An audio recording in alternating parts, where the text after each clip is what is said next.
But let's reflect that many small businesses, as we've been discussing, facing higher costs, really feeling the squeeze. So what measures or announcements do they want to see and hear from the Chancellor today? Well, our London reporter Alice Porter's been speaking to one cafe owner in Morden in South London. Nice place to be, of course, this morning. It really is. It's not a particularly beautiful weather today, but I've got a lovely company here at this lovely cafe here in South London. We're discussing the budget, which is being called a mini budget, but it's going to have maximum implications for small business owners. And one of them is John Merriman, who joins me now. John, firstly, I know, before we sort of discuss your business, I know you used to be chair of the Chamber of Commerce for Merton, so you're obviously in touch with businesses in the area. What do you think the sense is of what they will be wanting from today's mini budget?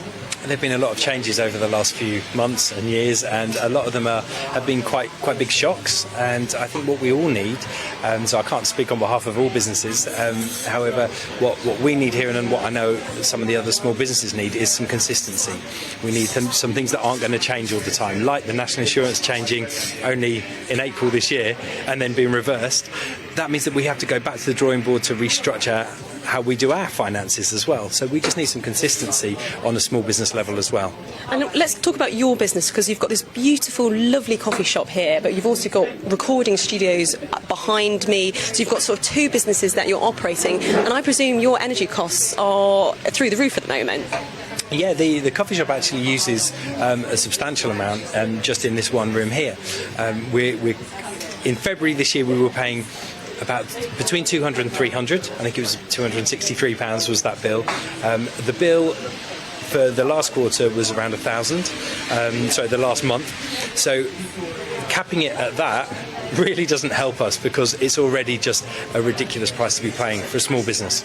Although I suppose today there is a possibility that corporation tax could be slashed, and so that would be good for a small business such as yourself? Totally, yeah. Corporation tax is high. It's a big bill for small businesses, and we have two independent businesses here, both of them paying that. So, yeah, a reduction there is good. However, things like business rates, which we also pay, we don't pay on this business here. So most small businesses do, but if you're up to a certain size, you pay nothing. So I would far rather pay something and have a consistent amount that we're paying, rather than paying nothing in this and then corporation tax fluctuating and national insurance going up and down.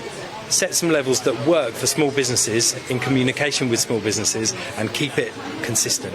And how are you finding that we sort of keep talking about this cost of living crisis? I know you employ 14 people, and I know you're doing your level best to make sure everyone's sort of paid fairly and having a good standard of living, which is obviously very difficult for people who are perhaps a barista in London. It's an expensive city to be working in. I mean, how are you sort of managing that? Because that must be really, really challenging for a business owner and an employer who's trying to be fair but also run a business. The things that we are in control of, we're doing our level best with. We're trying to push up salaries as best we can. Things that we're not in control of are things like what they're paying on rent and what they're paying trying to get on the housing ladder.